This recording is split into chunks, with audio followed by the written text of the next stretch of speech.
participants. I'm just going to check if Rabbi, are you on the call with us? Okay, just one sec. Looks like he hasn't been able to join just yet. Hear me now? Oh, wait, there he is. Okay, great. And Gabby, are you on this call? Susanna, theoretically, I would take you up on your offer and take 1 minute to get a cup of coffee. Would that work while people? Sure. So let's. It's something to hold in the hand. You know what I'm saying? It's just okay. And to drink. Okay, I'm gonna do that right now. I have my Nespresso. I'm gonna start it up, and I'll be right back. Okay, Rabbi. Thank you. So, and Gabriella, are you here on this call? Okay. Hello, everyone. I'm here too. Welcome. Okay, great. So let's just get started with the introduction, and then Rabbi Myers will join us when he has his cup of coffee. So thank you very much for coming today for our webinar that is exploring Jewish Slovakia with our very special guest, Rabbi Myers, the chief rabbi of Slovakia's capital city of Bratislava, and actually the only full-time rabbi in Slovakia. So together, we will be exploring the difficult, fascinating, and deeply emotional legacy of Jewish Slovakia together. I will be guiding this webinar more in terms of a Q&A with the rabbi, but we're really looking forward to then opening it up for Q&A with the audience. So please don't feel shy and don't hesitate to ask questions to the rabbi, to myself, or to Gabriella. We want to make this a kind of community learning experience. And I'm sure with the amount of information that we're going to cover in this short time, there's going to be a lot of food for thought. So we're looking forward to your engagement. Before we delve into the actual topic of the webinar, I just want to introduce a little bit our organization. So Global Slovakia was established a few years ago. I'm the founder, and Dr. Gabriela Beregaziova is the director. Our mission is to share Slovakia with the world. And we're momentarily doing it through various forms, actually, through the actual writing and publication of books. We're doing it through education campaigns. Hi, Rabbi. We're doing it through outreach. We're both locally, as in domestically in Slovakia, and also internationally. We've had the privilege, for example, last year to tour and speak all across Slovakia to over 2,000 students about the theme of communism. But likewise, we also have traveled with the mission of sharing Slovakia with the world, presenting our books and presenting our knowledge in various cities and countries, ranging from Moscow in Russia to actually Washington, D.C. in the U.S., to London, England, and to Prague, Czech Republic, and of course in Slovakia. That's just a few of the places that we have gone in the last 2-3 years. A little bit about my personal journey and why I founded this organization. So I was born in Bratislava. I was born behind the Iron Curtain in communist Czechoslovakia at the time. My parents decided they had an unusual mindset at the time, or it was very difficult to leave, but they decided to flee. So they illegally crossed the Iron Curtain, and therefore I, as their child, did so as well. We spent about 9 months living in the various refugee camps for the defectors of the Eastern Bloc in Austria, before we got papers to come as landed immigrants into Canada. So I actually grew up in Vancouver, Canada, speaking English and French at school. I then went on to study in the United States.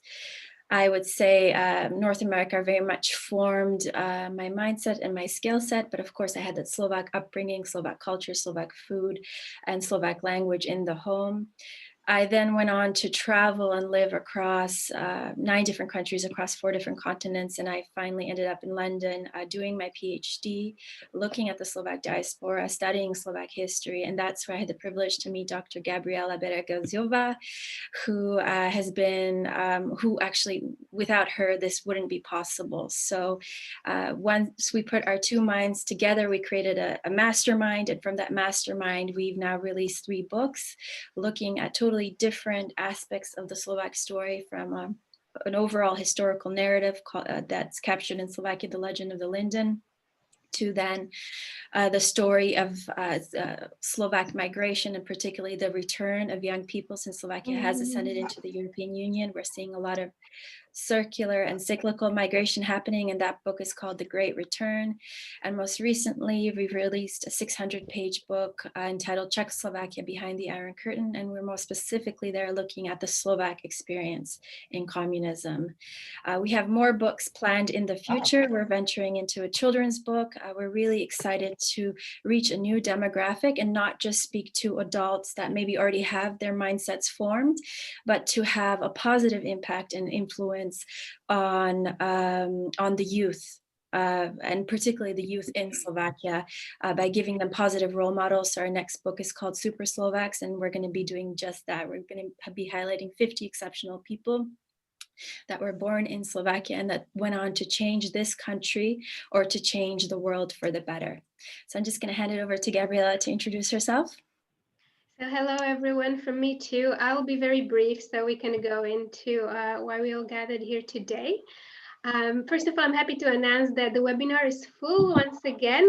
So thank you so much for joining us. We are so honored and privileged to be running these events for you.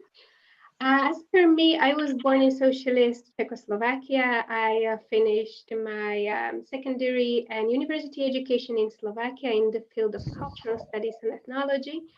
But then I felt the desire to explore the world, so I lived in various countries across the Middle East, in Europe, and then the longest period of time I spent in the UK, where I continued my university education, which led into a PhD in the field of corruption. And this is when I met with Zuzana Palovic, and we started working together as we did share an interest in making Slovakia more known abroad, but also helping Slovak themselves to understand their country and their culture. So I would leave it there. Today I will be your technical support, so I will be handling your questions and etc. And from here on, I hand the word over to Zuzana and Rabbi. Thank you, Gabby. Before I actually introduce our very special guest, Rabbi Myers, I want to use this opportunity to also thank Michael Jacobson, who's on this call. He has been an indispensable mentor to Global Slovakia, and he was actually the catalyst behind helping to organize this webinar. So thank you, Michael, very much. And now to our very special guest. So Rabbi Myers was born in New Jersey, United States. He studied music composition at Juilliard School of Music at the University of Michigan and came to Slovakia just after his formation in 1993, where he was inaugurated as Bratislava's chief rabbi, keeping in mind that this position has been indeed vacant for 25 years before that.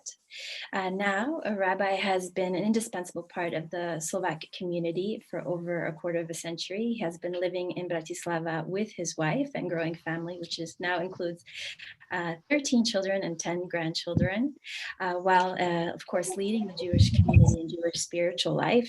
He's also the founder of the Jewish Educational Center of Slovakia, which also includes a Jewish kindergarten, while hosting an array of programs for locals and tourists, helping to raise awareness about Jewish heritage and Jewish education and Jewish culture. So Rabbi, I'm going to hand it over to you so you can do a brief introduction about your journey into Slovakia. Thank you very much, Susanna. And I want to thank everybody. And I am honored to have been invited. And I want to thank you for thinking of our community and thinking of my people, and in this connection, which are so much closely connected to the history and present and fate of this region. And I was very interested to hear your story and Gaba's story. And actually, I would love to hear all 100 stories, every single person here. I guess those will have to wait for future broadcasts, because I really do like that kind of interaction. I hope people will not hesitate to ask, and that's a natural. But I guess since we're telling the stories, I'll just add in, and everyone's gonna, the obvious question, what happened in my life? And I started playing the piano when I was very young, and then I started writing at a young age. And I actually entered Juilliard when I was 14, and continued in university in Ann Arbor, Michigan. I've been all over. So wherever you're from, greetings to New Jersey, because we had, I think it was it Sharon? I can't remember, from New Jersey, and We had someone else from Minnesota, Cecilia. My wife is from St. Louis Park, Francis Avenue. And, I lived in a lot of different places anyway, but I began a spiritual journey. I was intending originally to be a composer who was actively, believing in religion, but I ended up being steered in a different direction, studied in England, post-rabbinic studies. It was there that I found out that Slovakia was looking for a rabbi to fill the chair after 25-year vacancy. And here I am. I'm a bit humbled, and Susanna knows I'm not really a professional historian, and I am an American, I guess, and I'm Jewish, and I know something about our history and present here. I hope that everyone will find it interesting, and don't hesitate to shoot questions. Mhm. Yes. So if there's at any point that you really feel drawn to ask a question to the rabbi, please do unmute yourself and go ahead and ask the question. Gabrielle is going to be trying to monitor the chat. So yes, please, let's make this interactive. So Rabbi, we're going to start with our first question, which is, what are the Jewish roots in Europe? When did the Jews arrive? Just a brief overview for our audience. And what records are there of their presence on present day or in present day Slovakia? Yeah. Okay. So that's a good question. Really, we got into this theme because of the idea of people not really being aware, especially in the post-Holocaust period, of the deep roots of Jews in Europe. Very often people say, oh, you're from Israel, right? Well, I'm a fourth generation American, and the fact of a Jewish homeland in Israel is relatively recent. But as of the current exile, which began in 70 AD, Jews have been in the diaspora. That has been sadly the default experience all over Sephardic lands, meaning North Africa, Turkey, Istanbul, Spain, and Portugal. Then the Ashkenazic Jewry in more Western countries, Germany, France, England, of course, the Slavic lands as well. And I did a bit of homework here, but what is interesting is that it has been discovered that the same army unit that was involved in the conquering of Jerusalem by the Romans then moved to the area of Slovakia. So that's right after the destruction of the Second Temple, which is 70 AD. And Jewish artifacts have been found from that period. This is slightly speculative because it has been, that could be that they took spoils here. But the one other hypothesis is that they immediately took some Jews as hostage slaves, which would have put Jews in the Czechoslovak region already in the first century. But if we leave the area of speculation, go to historical records, we know in the 10th, 11th century, there was recorded communities in 1291, at the time that Bratislava was, in a sense, officially registered as a royal city. Jews were one of the populations there. Nitra is another place where there's also records of official Jewish presence going back to the early Middle Ages. And once you get into 13th and 14th centuries, there's just, then we were talking about legendary rabbis like the Maharal, Rabbi Yehuda Loewy of Prague, and then we're well into what would be for Jews modern history. So yeah, certainly from 14th, 15th centuries onward, there's a very notable documented presence of active Jewish communities in the Czech Republic and in the Slovak Republic. Mm-hmm. And we've just discussed this before, but could you share with us what is the role of Bratislava or Slovakia in global Jewish consciousness? Bratislava has huge significance in Jewry. It's always, I have to confess, out as a kind of a run-up to this interview, I kind of found an interview I did not long ago on Actuality, and I confessed there, and I confess now that when I was first contacted about going to Slovakia, I'm being brave now, but I was not really familiar, with Slovakia. As soon as Czechoslovakia was, that I know, Russia, but that idea of these two separate countries, like they say, even George Bush got it mixed up with Slovenia. So I was not really au courant, as they say, with that. And Bratislava also, I wasn't sure about.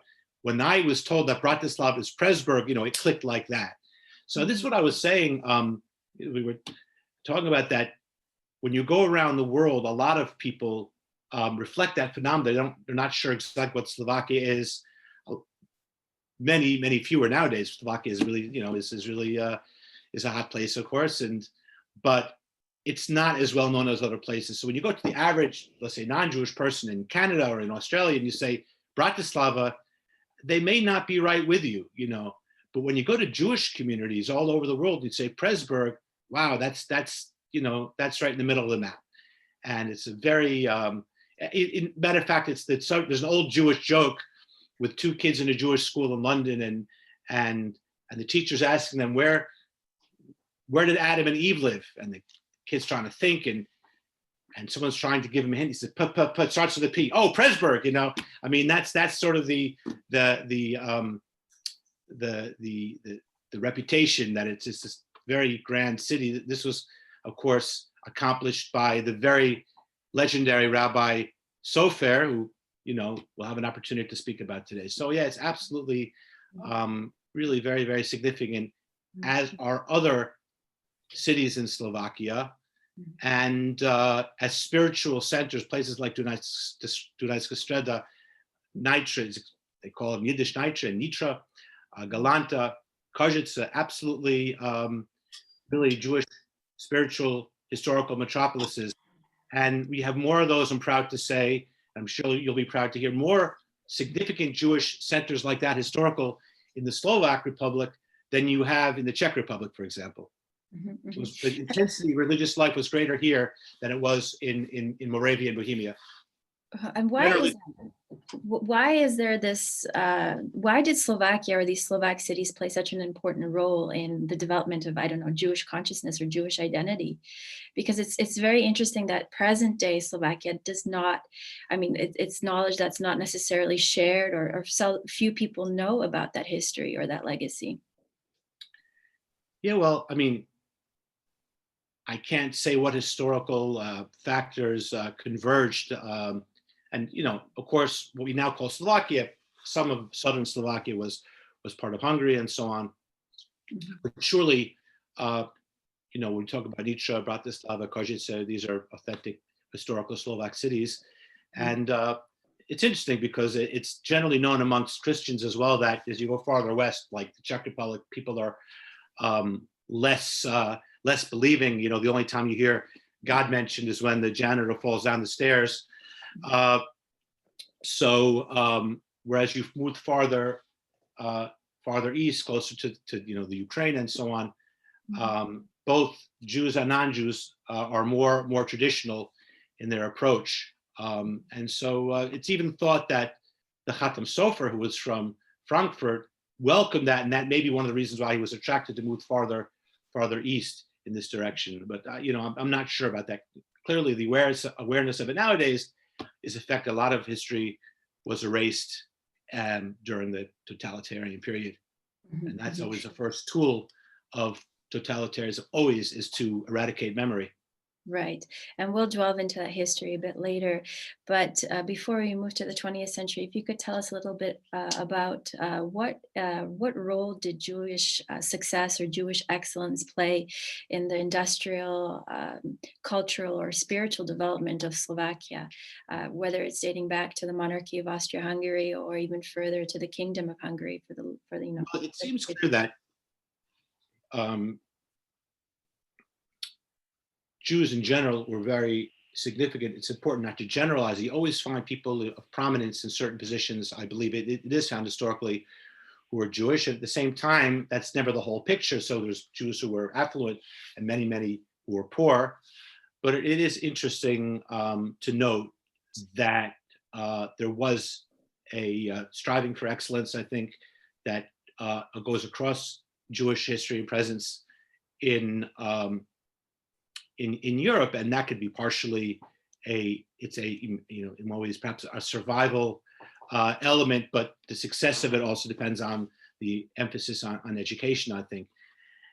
And so one thing, I think it's very important, and a lot of people do not realize it when we talk about how Jews progressed in financial areas, is that Jews were really deprived of most rights throughout European history, and up until the middle 19th century, which means it varies from country to country, but when we go back certainly to the Middle Ages, so they were not allowed to own property, they were not able to join artisans guilds, and they were extremely limited. What they were allowed to do was to lend money, and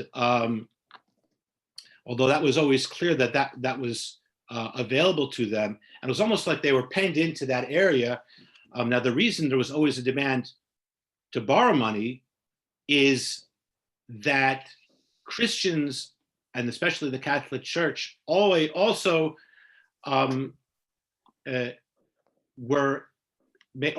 was this effort not to lend with interest.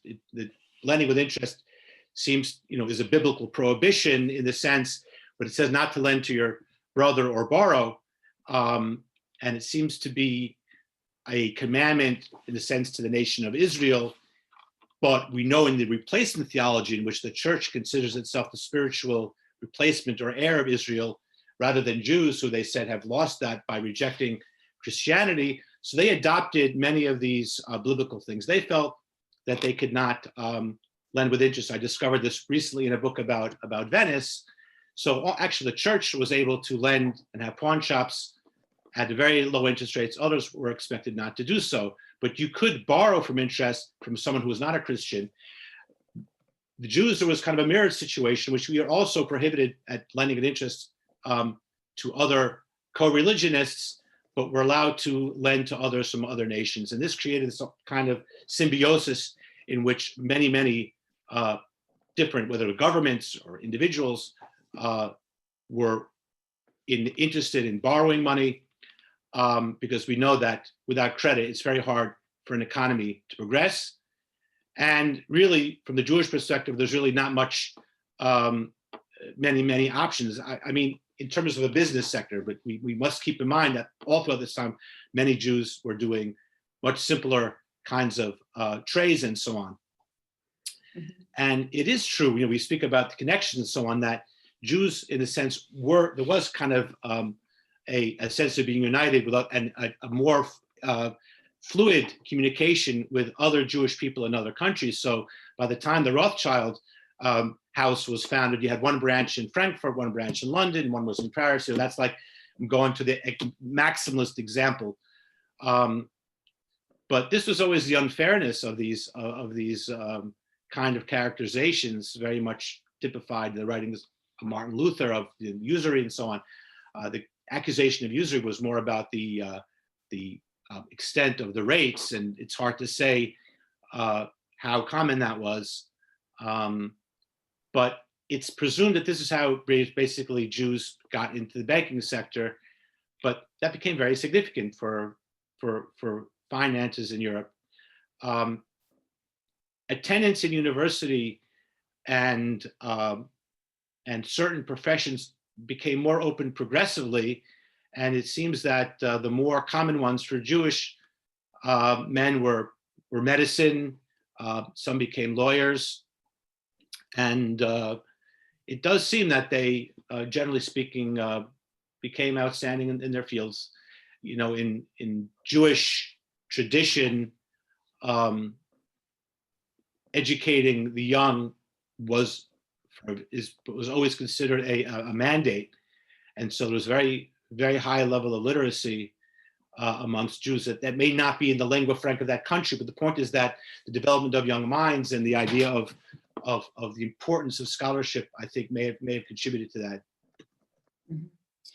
And so are there any cases or are there any stories you'd like to share with us where this combination of education and knowledge of finance, and of course these global networks are at least European wide networks, facilitated the birth of entire industries or leadership, at least within those industries? I mean, it's a little bit outside my, I shared it, certainly we were talking about it, and there is very much, as I see now in the questions, the tragedy of World War II is very much prominent in the mentality of Slovak Jews living here. And so I get invited to a lot of different kinds of ceremonies, and it's not really my core activity because my focus is more on the future and trying to build and positivity and so on.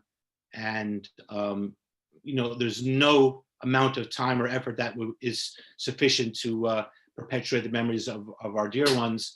And I think we're doing the greatest service by trying to work into the future. But I went to one particular one, it's not the most spectacular, but to me it was very significant. It was in Slatkovichovo, which is right near Galanta, so named because it was a place prominent for cukraren, sugar products, conserving jams, and so on.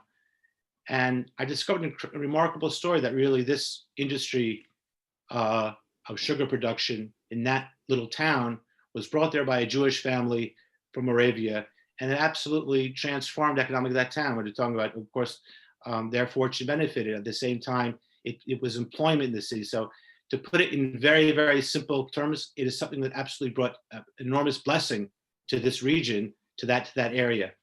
And at the same time, what follows sometimes is envy and so on. And they were not spared, sadly. Slatkovichovo's Jews were deported. Sometimes it's only realized later, not only the human tragedy, but the societal and even economic tragedy of it, what is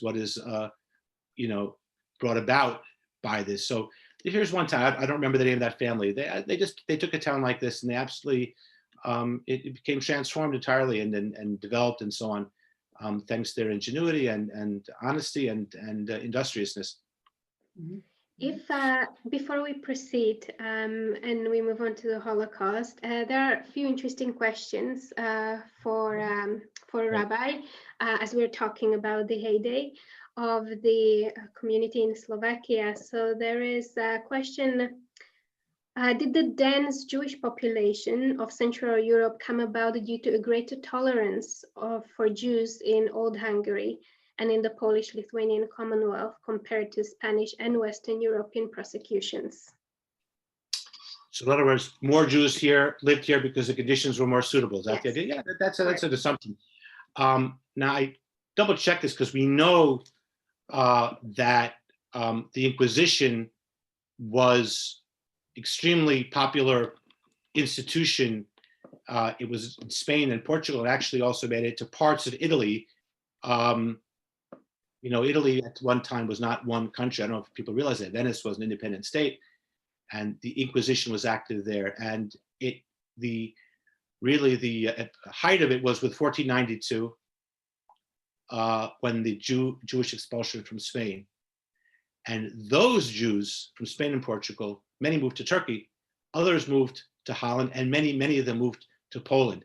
That, however, is not the origin of so-called Ashkenazic, which means Western European Jewry, was clearly existed before then, because we had Jews in Czech and Slovakia already in the 1300s. But when you speak about the growth, clearly, yes, this thing of, for example, the Inquisition didn't exist in these other countries. And Spain, which had been in golden age for Jews and Jewish scholarship, and the same thing, Jews kind of floated to the top. We had people in the royal cabinet and so on, and they in one day became propertyless and without even rights to their lives. Following that, Poland became like a golden age and a place where Jews thrived. And yes, in these years, relatively speaking, I mean, it was never great. They were kind of like second-class citizens, but they were second-class citizens with rights. So yeah, that is a good assumption. Comparatively, I wouldn't, again, until the middle of the 19th century, they were not on an equal footing in terms of their property and business and civil rights. Thank you. It's all very fascinating insights and difficult histories. And there is one more about Pressburg. What was the percentage of Jewish population of Pressburg in historical Hungary, and how close were their connections of Jews in Vienna? That's a good question. I know that before in the 1930s, we had about 15,000 Jews in Pressburg. So it was significant, but it wasn't like, for those who know Podkopatska, a place like Mukacheva was half Jewish, half Christian. That wasn't the case of Bratislava, but it was significant. I don't know what the total population was, so I have to kind of pass on that one. And there surely was a lot of interaction between Vienna and Bratislava, which are kind of looked at as twin cities. Of course, there was, before the World War I, it was the Habsburg Empire, and there was no borders actually. And it is said, but someone else more erudite than I will tell me, that even much like, let's say I don't know when, there used to be a streetcar going from Bratislava to Vienna. I don't know when that lapsed, but there was a very famous printing house which printed Jewish but also non-Jewish books called Anton Schmidt, and it had a branch in Bratislava and Vienna. And there was another Jewish printing house called Schlesinger, which had branches in Vienna, Bratislava, and Budapest. If I may ask, what were the perceptions of the Jewish community and of Jews in Pressburg, and how did those shift when Pressburg became Bratislava? By the way, there's a wonderful kind of an anecdote that I heard, but apparently true, because I think, as everyone, all 100 of you will have surely been kind of exposed to this discussion about where does Slovakia belong? Is it closer to its European heritage, or is it closer to its kind of Slavic heritage? Are we more Russophiles, or are we more, we want to become part of the European Union, or are they our friends, or is that, no, or is that some kind of more of a culture and many people say, well, a place like Bratislava, which is more cosmopolitan, is closer to the European values. You move farther east, or you go to Orava, there you're closer to the. But anyway, someone told me, apparently true, that there was a dictionary, and the entry for Pressburg said Bratislava when it was in Europe. This was obviously before 1989, whatever it was. So coming back to the question, what was there a shift in perception? So Jews, for the most part, you were saying, because of the economic restrictions or the cultural restrictions, couldn't join these guilds. They couldn't own land, so they found another way to sustain themselves, their families, and their communities through this financial route.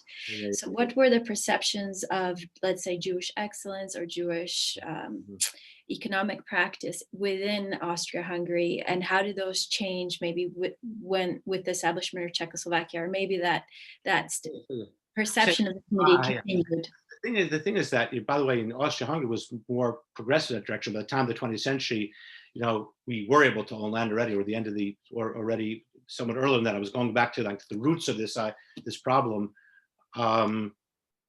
I think generally, I'm not sure exactly if I understood the question, but I say generally speaking, Jews felt they thrived more in societies where there was more openness to different minority groups and ethnic groups. So more, there's an old, this joke is said in different forms in different, but here it said, if someone says he's a Czech, he's a Czech. If he says he's a Slovak, he's a Slovak.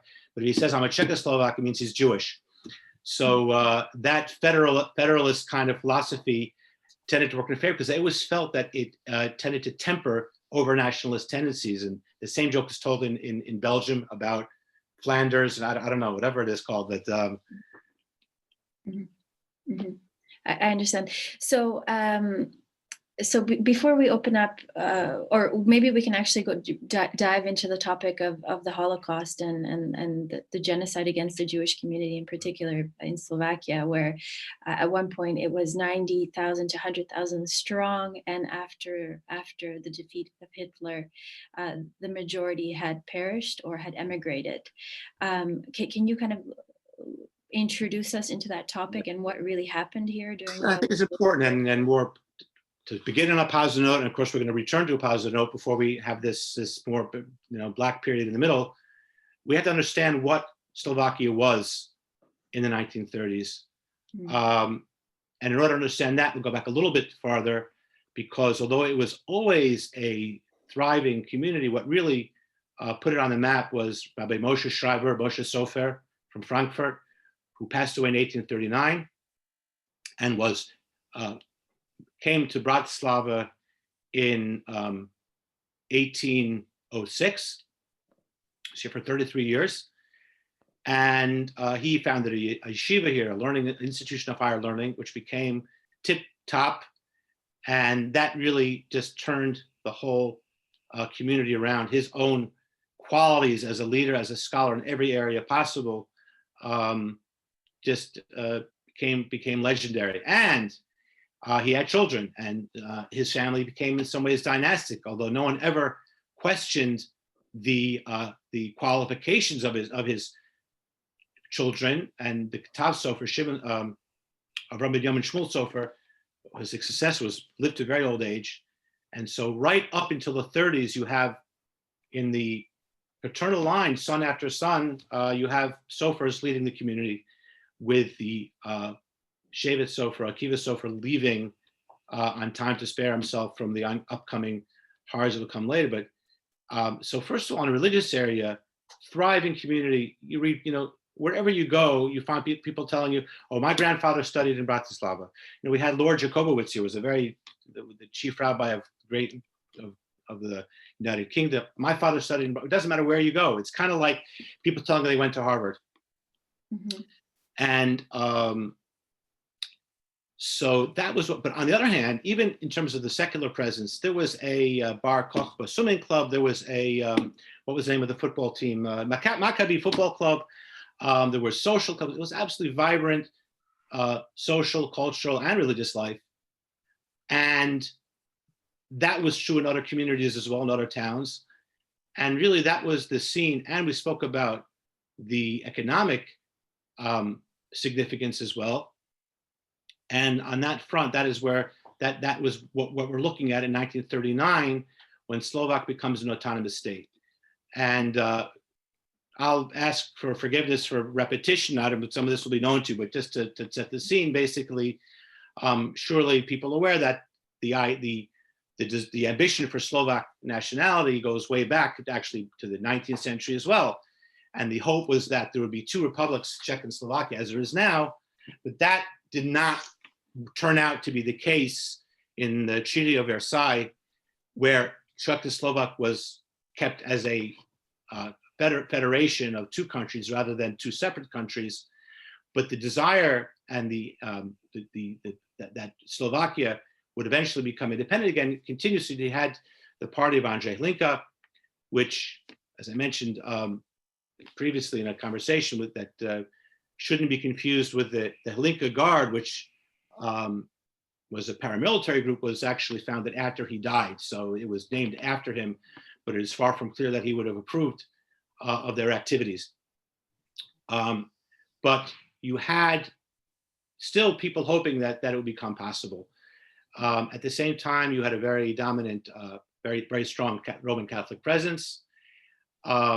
We now know that in the 1960s, with the Nostra Aetate, with the openness towards Jewish religion being embraced by the Vatican, well, this is well before that.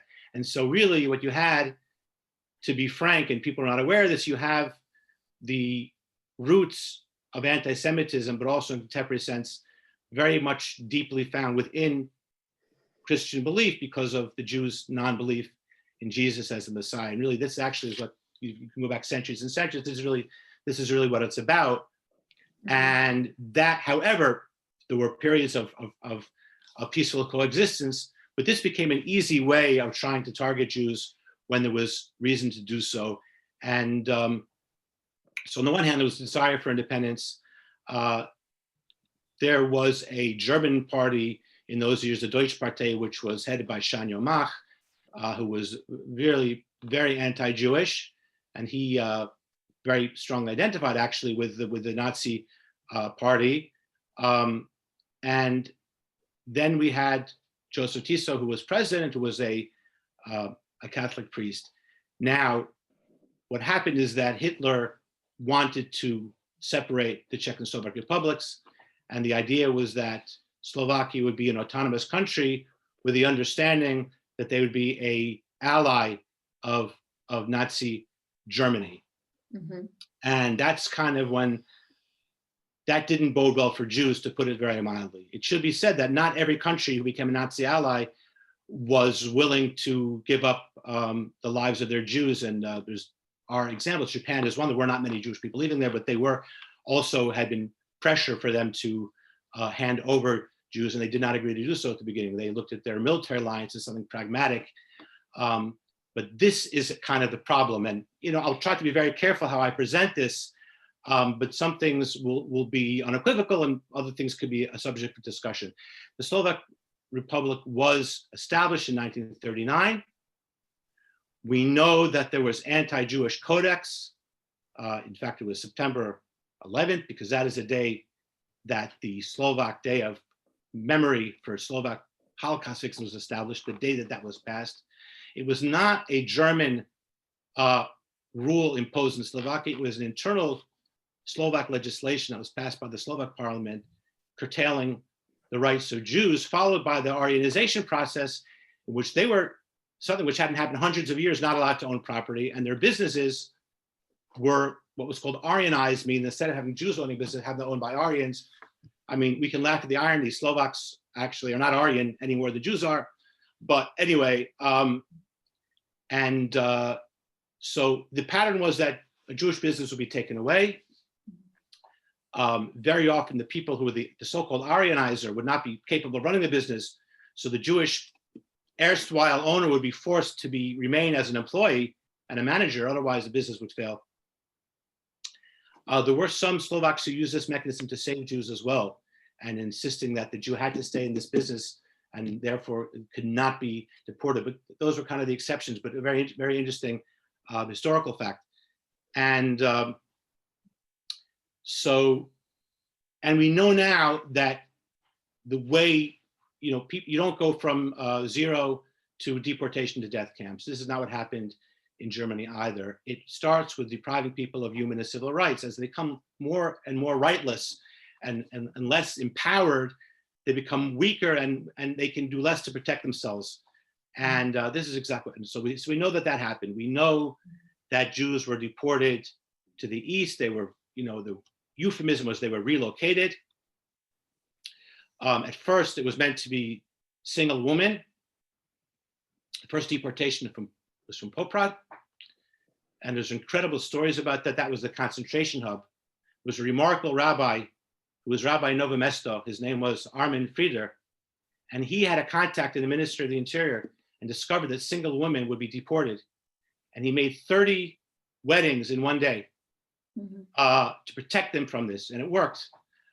One of them were the parents of Dr. Mesjan. He told me first, it's a firsthand account. His parents are from Nova Mesto. But sadly, the inertia was not, the momentum was not to be stopped. And the way it worked was that men were meant to be deported on the pretext that they would do forced labor. And then it was decided that was, in inverted commas, those are quotation marks in Britain, it would be inhuman to separate families. So instead they will deport entire families. I'm going to fast forward for a minute, because after the war, one of the main people responsible, Shan Yamak, was in prison, and he was interviewed by the famous journalist Uri Spitzer. He told that he had no idea when he was supporting deportations that they were going to death camps, and he surely would have been opposed had he known that. That's a very nice thing to say when you're already behind bars.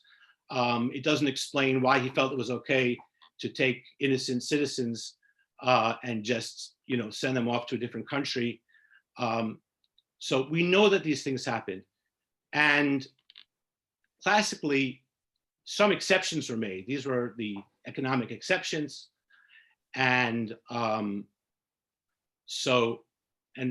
it's too important a topic. You'll have to go to the heroic deeds of saviors, many Slovak saviors as well. It's a two-sided story, but let's try to do justice to both sides of us. We know that Slovakia assisted with the logistics of deportation by supplying Slovak railways. And it's also known that they paid a relocation fee to the Germans to implement this 500 Deutschmark. So now, if I could just interrupt, is it correct that Slovakia is the only country in Europe that actually paid the Nazis to deport? I have heard that. But the factuality of this payment does seem to be to be true. If there were other ones or not, I can't say that. So now, not what is said. What is just said. to interrupt, one more second, just for our audience, just so that everyone that's listening understands, Jews were a different ethnicum and they practiced a different religion in Slovakia, but they were, of course, Slovak citizens. So on a state level, there was no distinction. Absolutely, yeah, sure, yeah. And throughout Slovakia, they were pretty well integrated. I mean, and as we're going to find out, many one of our best scholars, and again, I'm a little out of my more in with religion than I am with history, but Dr. Solomon was my president for years. He did a lot of research, and he actually did a study which evaluated the attitudes of Christians in Slovakia towards Jewish deportation throughout the years. At first, the opposition was considerable, actually, in the public opinion. With time, like as often happens, people got used to it. People sometimes like to break it down along lines. It tended more to be thought the Catholic population that was more inclined or less opposed to this treatment, and very often it said that the Lutherans were more likely to be found amongst people hiding Jews and so on. And there's no doubt exceptions to these statements. So this is the problem. So there's no question that the Jewish population was thrown under the bus. We were betrayed. And what is being said, and this is where I say the paradox occurs, because those who want to preserve a positive image of that time period and of that regime simply say, look, it was World War II. This is the best of the best of bad options. And the deportations and the persecution of the Jewish population was the pressure of the Germans. So I do really feel that a paradox is being played, because if that is true, then they cannot truly speak about that period of Slovakia as being truly independent and autonomous. If they were not strong enough to protect their own citizens, then they were not truly independent. And if they were indeed coerced to sacrifice a significant part of their population, we have to remember there was no the Nazi policy, which was the one that was applied in Slovakia and all over Europe, was very race-based, and it did not look at any other factors, including age. We had a speaker who was 10-year-old inmate in Auschwitz. People who were in their 80s or 90s presented absolutely no threat to the state at all. It was simply their crime was being Jewish. So if the period of time and the cost of independence was to send people to their deaths, then in my mind, it's not a period that's worthy of nostalgia. And that's where, on the other hand, if indeed they were independent and these activities were carried out with their approval, then that makes even a greater tragedy. So that's kind of where I put it. So I'm not going to be the one to weigh in and say how much it was German pressure, how much of it was what it may have been a pragmatic combination of both. Jews may have been considered dispensable, but I bring the esteemed audience's attention to the speech at Holich by Joseph Tiso, where he speaks about the responsibility of Christians to get rid of those who are doing damage to them. So it does not seem that he lost a lot of sleep over the problem of Jewish deportations. And what were some of this is what I tried to touch upon before, what were some of the stereotypes of Jews of non-Jews towards Jews during this period that allowed this to happen, or narratives that were mobilized that allowed or encouraged normal citizens to just turn a blind eye to this? Well, especially when you talk about Aryanization, taking property, and that began in the late 30s. And I must say, by the way, I'm going to fast forward. I'm completely apolitical, so please don't take anything I say with any political agenda. The question came up about restitution in the 90s, about restoring nationalized property, which went back to the beginning, the Czechoslovak Socialist Republic in 1948. There was one politician that time in Parliament. He says, no, for Jews, we have to push it all the way back to 1939.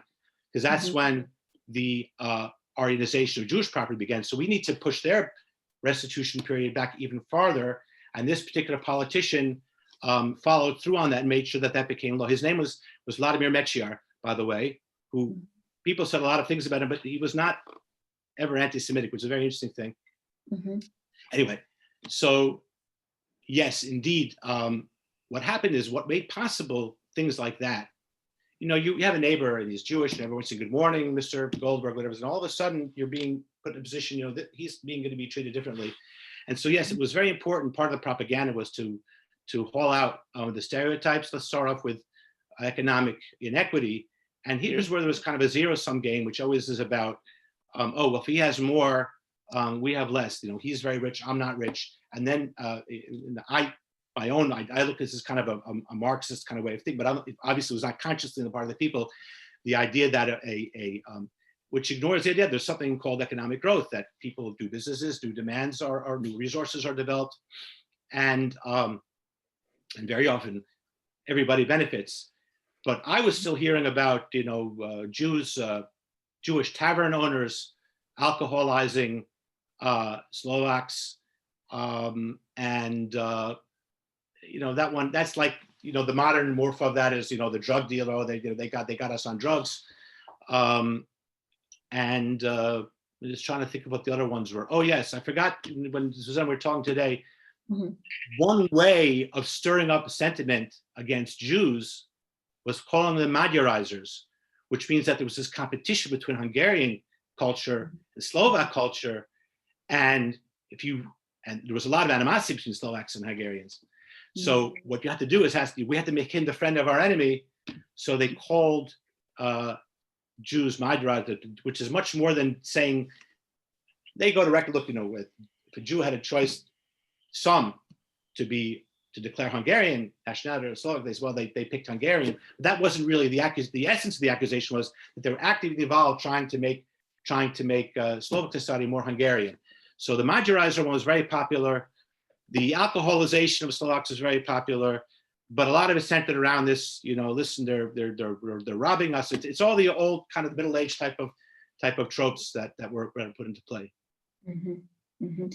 And just maybe, Gabrielle, you could give us a little bit of a history lesson here, if you want. Just what is the difference between the Czech experience during the Holocaust and the Slovak experience during the Holocaust in terms of the invasion of Czechoslovakia, the annexation of the Czech lands, which became the protectorate, and Slovakia becoming actually a satellite state?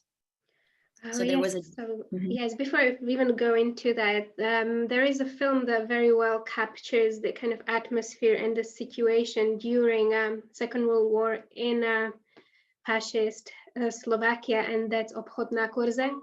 It looks at the period and at the life from the vantage point of a normal person who lives an average life in an average town.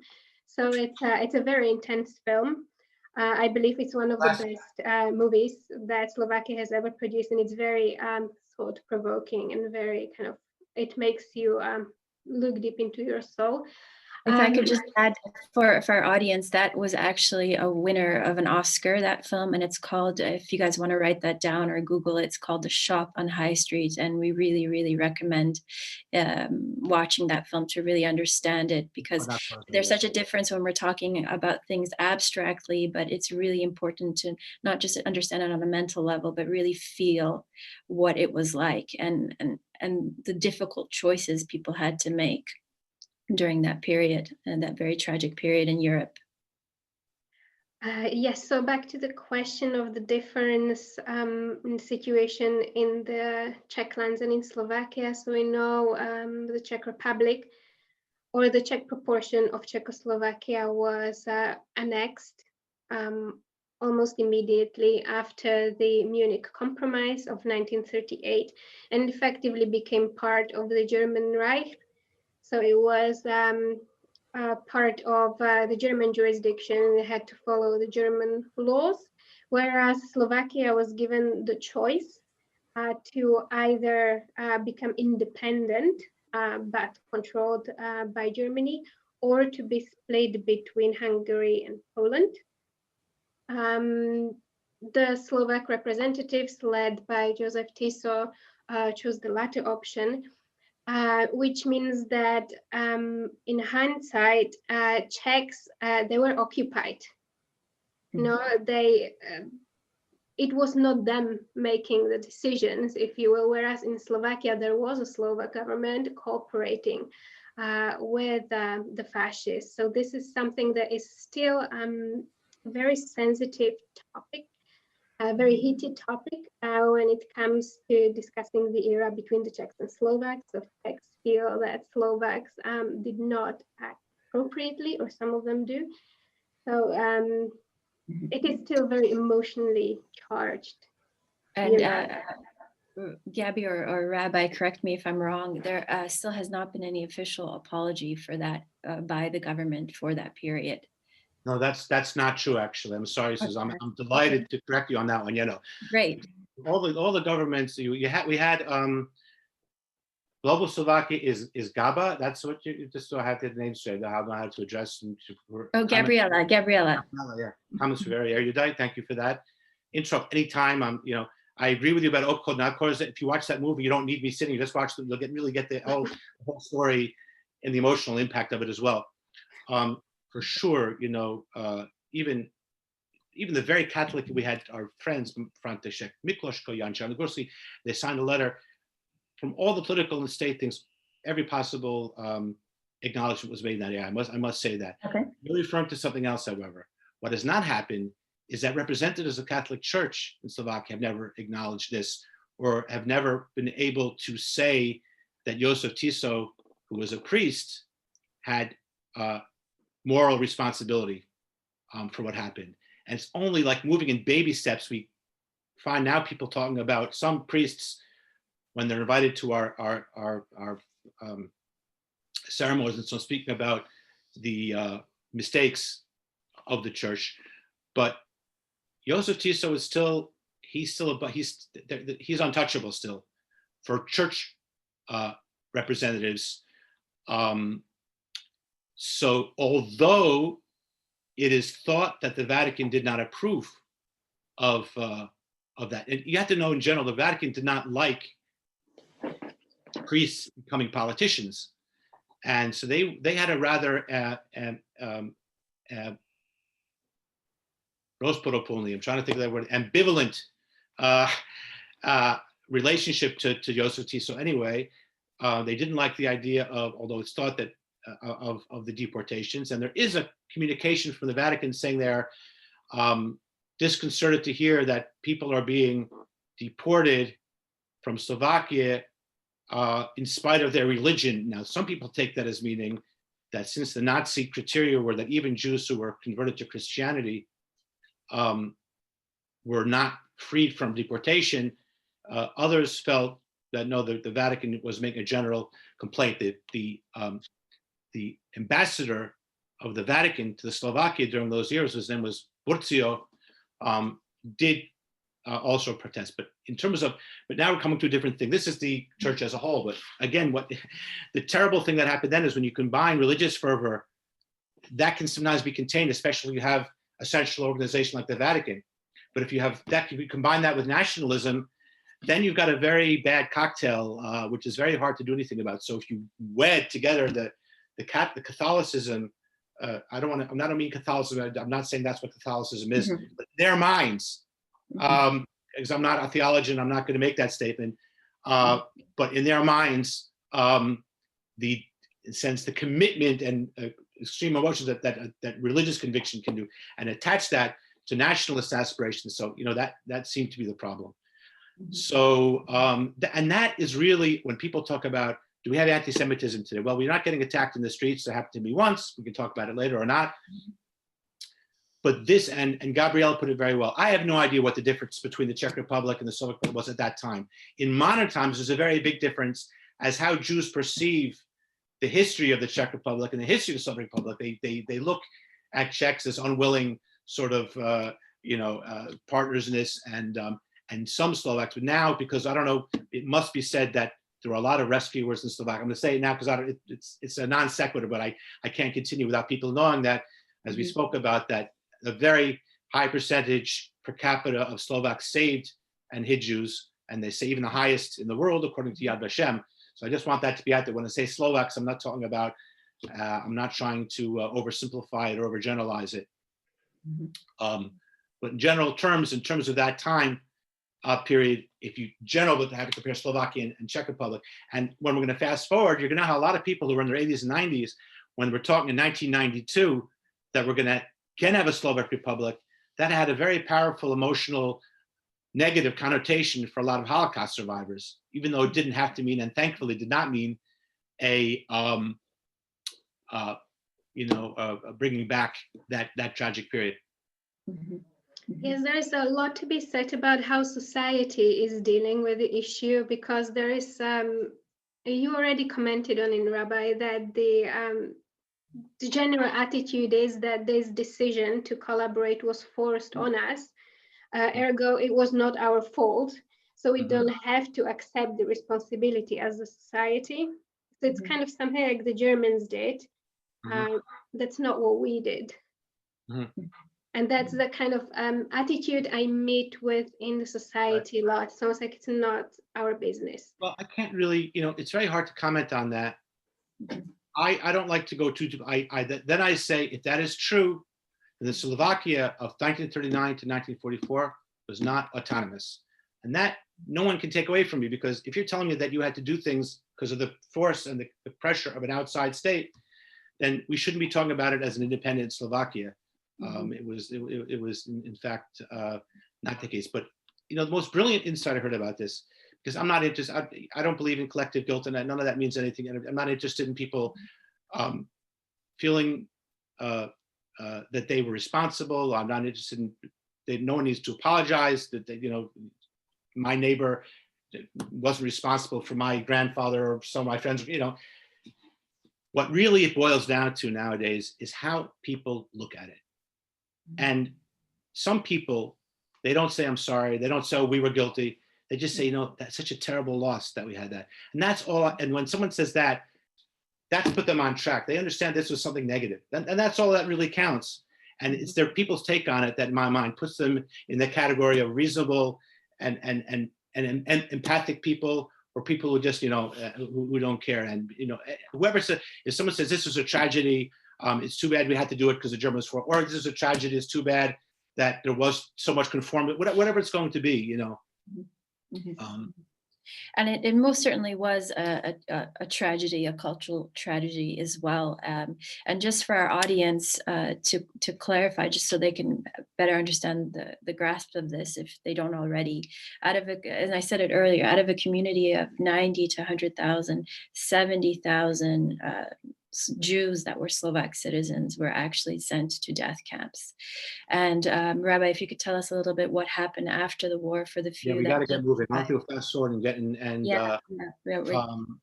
happy endings are the only ones that I acknowledge, meaning at least working towards that and working with energy and a positive attitude. And the greater the tragedy, the more it's necessary to build and forge onward. So yeah. So people came back.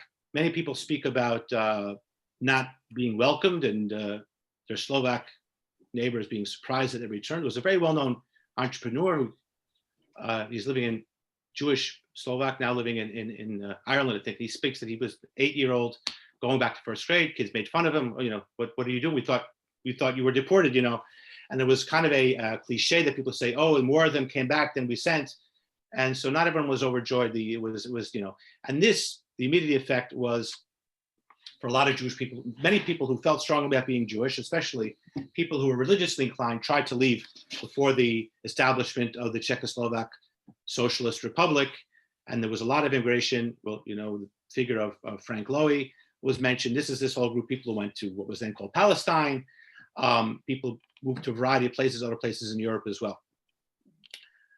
Those who stayed felt that one of the lessons that was, don't talk about being Jewish, and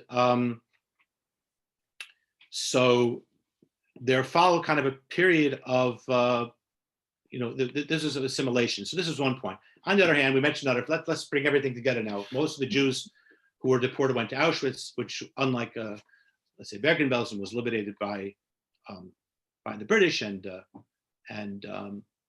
Buchenwald was by Dwight Eisenhower. So Auschwitz was liberated by the Red Army. And as I was saying, Auschwitz was the prototype of the death camp. It was hell, and hardly anybody survived there. If you weren't put on a march out of there, you were dead within a short amount of time. You were worked to death, starved to death, or were gassed to death. I'm sorry to be so blunt, but that's really what it was about. Those people managed to survive, and not everyone survived their survival, because a lot of people died of hunger right after they were liberated, or of gastrointestinal diseases. But those who did, the emotional impact of the Red Army rescuing them, many Holocaust survivors told me they can never not feel indebted to them. So on the one hand, there was this sense of kind of, you can't deny it. There was kind of this sense of sympathy to the Red Army.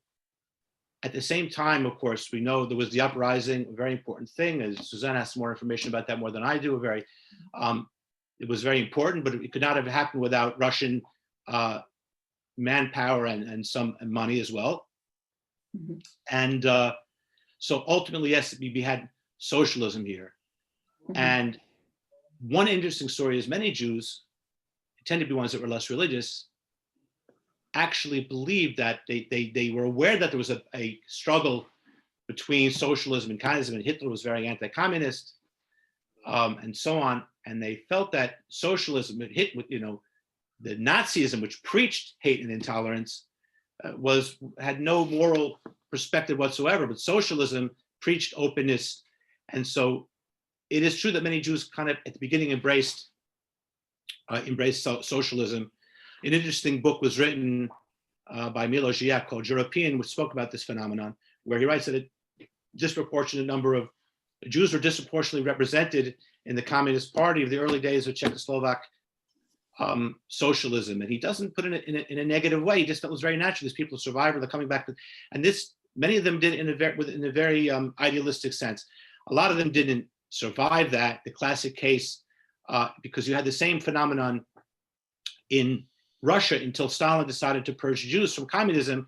And that happened with the doctor's trials in Russia. And the equivalent at the exact same time was the Slansky trial of Rudolf Slansky, who was a Jewish, very highly placed politician who was assassinated, who was rather executed after a mock trial here. So that just reinforced the idea that Jews were kind of not persona non grata. So a lot of these Jews very quickly became,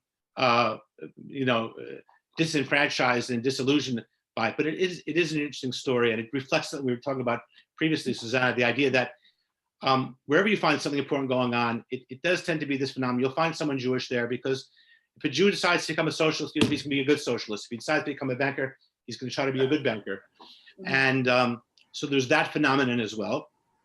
So it's a combination of kind of the hope that socialism might present, and with a sense of kind of gratitude towards towards the Russians. But that was short-lasted, because by the 50s it was understood that Jews were not really welcome as Jews in the Communist Party. By 68, that it's for sure was nothing to talk about. Some people who were religiously inclined did remain here, and religious life, it's hard to say it's thrived, but it was not prohibited. And this is important because many people think, oh, it's impossible to practice religion. It wasn't impossible. Legally, it was absolutely possible. Culturally, in other words, the state permitted it, but the Communist Party made it very difficult in terms of peer pressure and social pressure to be an observing Jew. Communities that were less exposed to that did very well. A place like Galanta seems went through all communism, did all the Jewish holidays, all the boys were circumcised, everyone had the chuppot, the wedding thing, and they, no one, and there was a trend. It seemed that the communities that insisted on keeping Jewish religion, no one bothered them. That was much more difficult in bigger places, but that was true in bar mitzvahs, for example, because not long ago there was an assertion that there was no bar mitzvahs term, but there was hundreds of bar mitzvahs, and the synagogues were open, and there was a minyan, and there was kosher food, but if you wanted to properly integrate, it was very hard. You were not encouraged to do that. So it was this, and there was no real Jewish education either. So if the community decided to kind of self-isolate or somewhat be removed from mainstream society, they were allowed to preserve their I mean, cultural they- codes. Those people were working and had jobs like everybody else, but I guess if they said, this is what we're doing, it was like a lady from Kashas told me in the days of the Cold War, she would on Yom Kippur, the Day of Atonement, the holiest day of the year, she would take off to go to synagogue. I mean, she would go there and she's, I'm taking off tomorrow. And she wouldn't say, she would made a point. She doesn't say I'm sick. She said, I'm Jewish. I'm going to Yom Kippur. People imagine you couldn't, but you could say that then, and some did. So I always thought, no, it was not impossible to keep Judaism during that period, but it was not easy either. Mhm, mhm. Yeah. Mhm. At the same time, though, Gabriella or Rabbi, if you'd like to share with us, there was the destruction of the Jewish quarter in Bratislava, and also that iconic and very important synagogue. Right. So there were many conflicting things happening. I guess there were some freedoms or some turning of the eye by the state of certain Jewish practices, but then there was the actual destruction of a very important part of Bratislava. Yeah, Some right. would say strategically by the state. Yeah. So that was in the 60s when the big construction of the new bridge, the Jewish quarter, Żydowska ulica. I want to welcome Paul Hacker, who I just put in. He was the, yes, Paul, I remember you very well. And you were the consul general, because it was not yet a ambassador appointed when I came, because though Slovakia was independent, they had not been approved. And he was really very helpful, and I'm thrilled to, I'm sorry, Charge d'affaires, I'm sorry, exactly. I couldn't think of that. For the United States. I'm dealing with four languages, Paul. You have to, between Slovak, English, and everything. Yeah, and he was really a friend, as was Paul Demisch, who I knew very well, met him before almost anybody else. And anyway, so yes, in '68 we had the Dubček, and we had the Prague Spring, and that really was, according to the Jewish Encyclopedia, the end of the Jewish community, because demographically became untenable. We know that no Jewish communities don't really end; they're very persistent. So as a 25, and the chief rabbi of Bratislava left also in '68 and moved to Beersheba in Israel, where he became the chief rabbi. And the bad news was that Bratislava was rabbi-less for 25 years. The good news is that we had a lot of kind of informed lay people who kept things going, and they knew how to do the prayers, and still very present. They were still alive when I came. And it was a little bit difficult. They were in their 70s and everything else. And I was 29, and they had to understand how much I appreciated them, because otherwise it was a very awkward encounter, because they had really been running the show all those years. So we're moving forward now to moving past the Velvet Revolution, the dissolution of 41 years of totalitarian control in Czechoslovakia, the collapse of the Soviet bloc, and I guess you could say the return to democracy and freedom to Central Europe. And a few short years after that, Czechoslovakia dissolved and became two independent republics. That was in the year 1993. I know that we've been really jumping around a lot of history, but I assume a lot of people on this call and what I'm reading in the comments are very well versed in 20th century Czechoslovak history. So I'm sure you're able to follow along. But that was when Rabbi arrived in Slovakia. And if you could actually share what some of those experiences were like, because you were this young American, you said you were 29 years old and you came into I guess a community that had persevered, but certainly had gone through a lot of traumas and a lot of hardships. Well, you did want me to talk about some personalities. I'm gonna plow into that. We'll figure it out.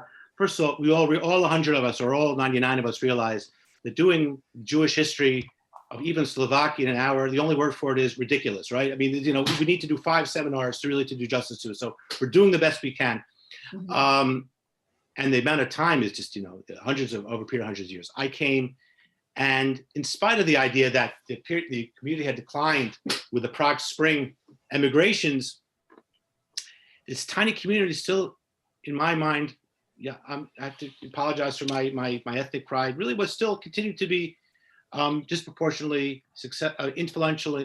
This most famous, wonderful doctor, Paul Schreiber, this neurologist, although he's recently received some negative press, it does not seem clear that that was justified, but everyone, sort of like the Jewish, I know Paul Schreiber, he was the dean of the medical school. The dean of the economics school was Uri Stern, George Stern.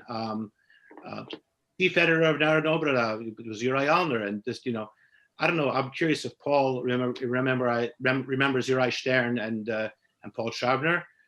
These are really the people that you had to meet when you came to Slovakia.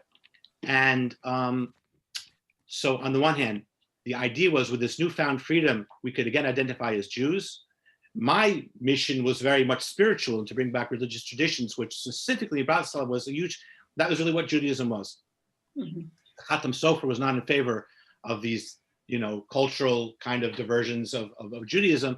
For a lot of people, didn't have any education. And this coming out and saying I'm Jewish was a hugely important thing. Mm-hmm. And how did you first experience that? How did people start coming out and saying I'm Jewish in the 90s?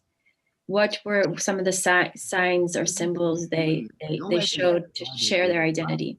The rabbi is the head of the Jewish community. So however anyone individual perceived his Jewishness, that was projected on me. If he felt being Jewishness was singing Hava Nagila, so the rabbi has to be the one to sing Hava Nagila. If someone else felt being Jewish was being socially active, the rabbi has to be a social activist. It was almost like this. It took me a while to say, I have something to teach here, and and especially with 25 years of absence, I felt like a rabbi was only something of people's imagination.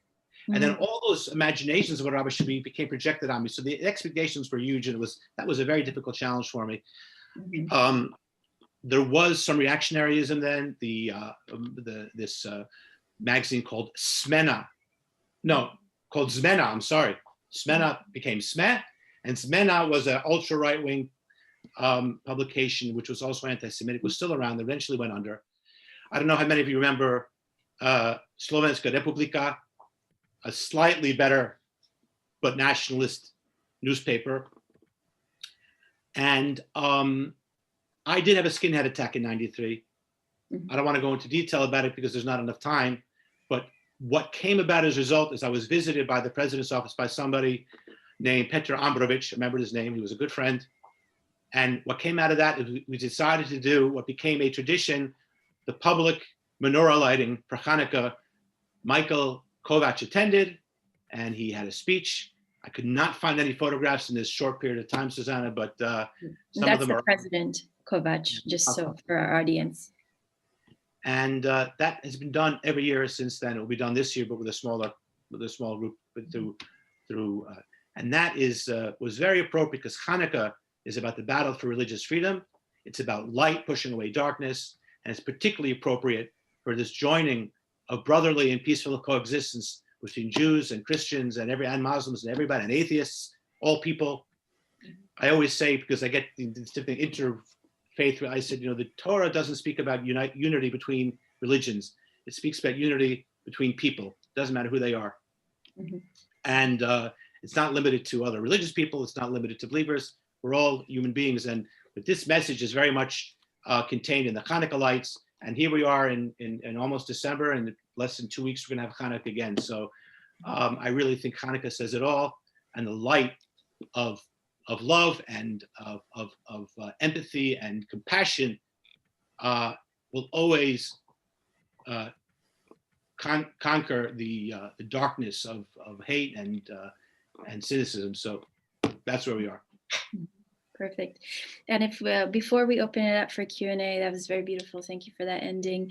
Could you just tell us a little bit how you are helping to, you could say, I guess, preserve the future of Jewish Slovakia or contribute to the betterment of Jewish Slovakia through your various activities?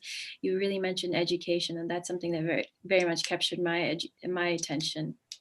Yeah, I mean, that's what was lacking actually under communism, not only in Czechoslovakia, but a lot of the East Bloc countries that had a certain amount of tolerance. But when you look at the countries that thrived Jewishly and grew, and the ones that didn't, it wasn't synagogues, it wasn't religious ceremonies that guaranteed their survival. It was education. Those are the ones that. Well, I wish you could bring Paul on because he must have had fascinating memories. Anyway, oh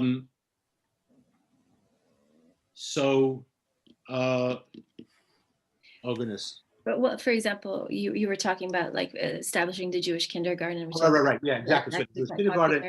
Our core activity was the kindergarten. We made a summer camp. It was not demographically possible to have a primary school. So we have afternoon programs, lectures for adults as well. We're doing publications.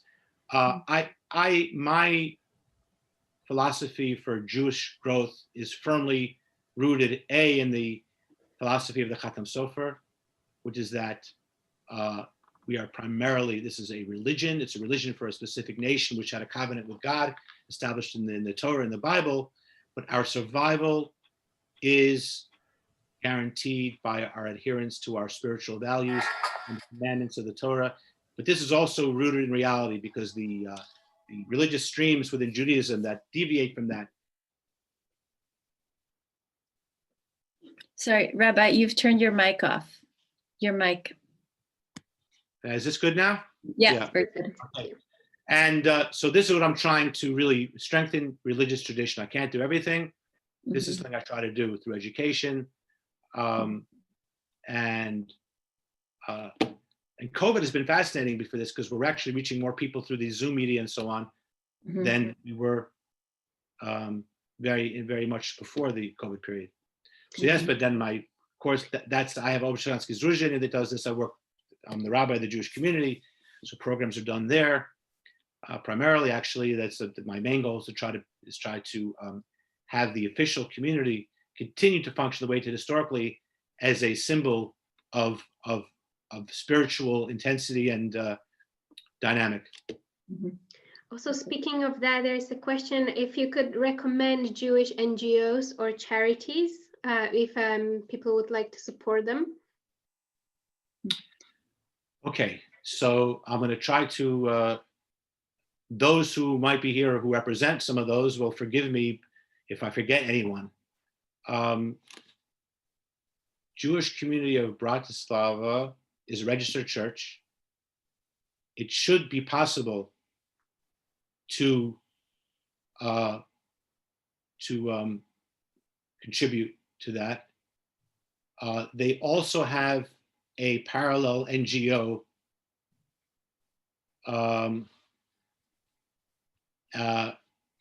Rabbi, one way maybe we can make it easier for you is if we can send an email, Gabriella, after this call for. Absolutely, yeah. We're going to have to. It's.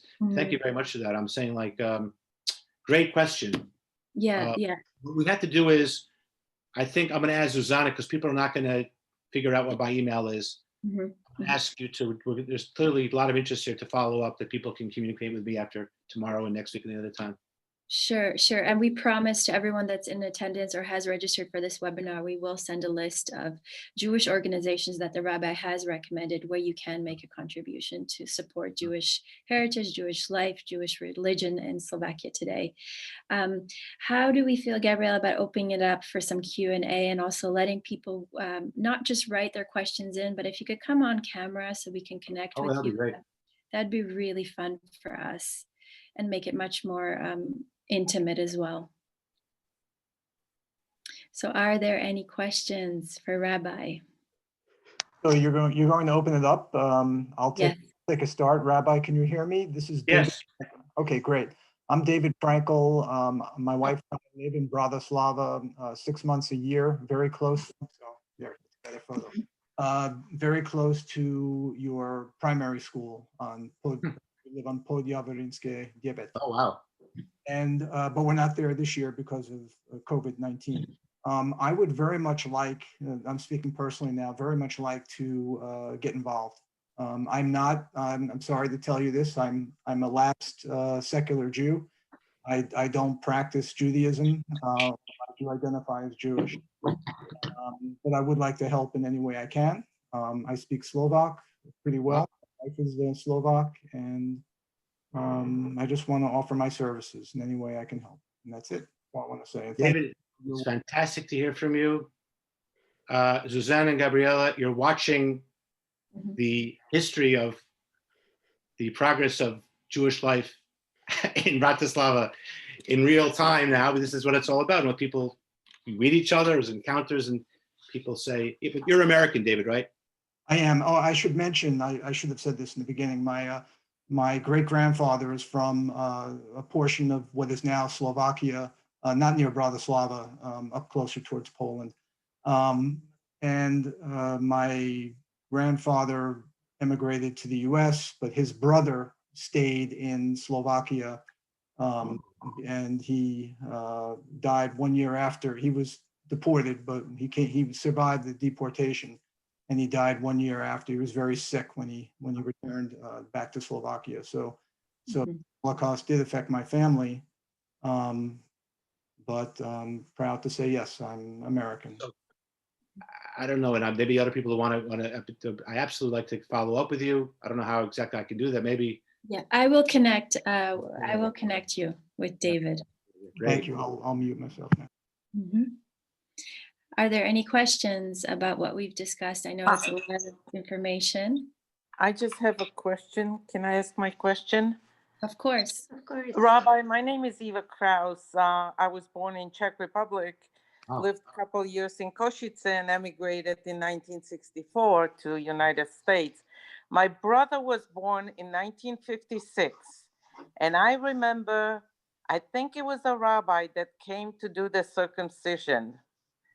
And I would like to know the name of the person. Would you know? You didn't say the city. Is it Bratislava? He came from Bratislava, yes. Where were you? Where was your brother? We were in Trutnov, which is the Yes, so 56, if I remember correctly, the rabbi of Bratislava, whose name was Eliash Katz, yes, that's also it. a mohel, which is a circumciser. Right, right. Yeah, wow, fantastic. My brother was 8 weeks old because there was another woman, Jewish woman in Liberec, that also was expecting a baby, and they figure if it's a boy, he'll do the two jobs together, and that's why my brother was 8 weeks old. Exactly, yeah. Circumcised. And by the way, this is it. We're talking 1956. This is real. This is big time Cold War. But people were making the britot, which means the circumcisions. It was happening. People who wanted to do it did it. I heard a fantastic story from Levitsa. I don't know if from California. His name is Eckfeld, and that was a very religious family. And their neighbor, he was a religious Jew. His neighbor was an atheist Jew who was a communist. And he said, I'm never going to give my kid a circumcision. But his wife, that communist wife, did want the kid to have. So when Joe had his Brit Milah when he was 8 days old, the wife secretly brought her baby to have circumcised also. And the father didn't find out about it for some time. And he was angry for like a week. And then they became best friends. But we should have brought people on an hour ago because they tell the story much better than I do. Thank you very much, Eva, for that wonderful memory. Thank you. Thank you. Okay, we have another question here by Todd.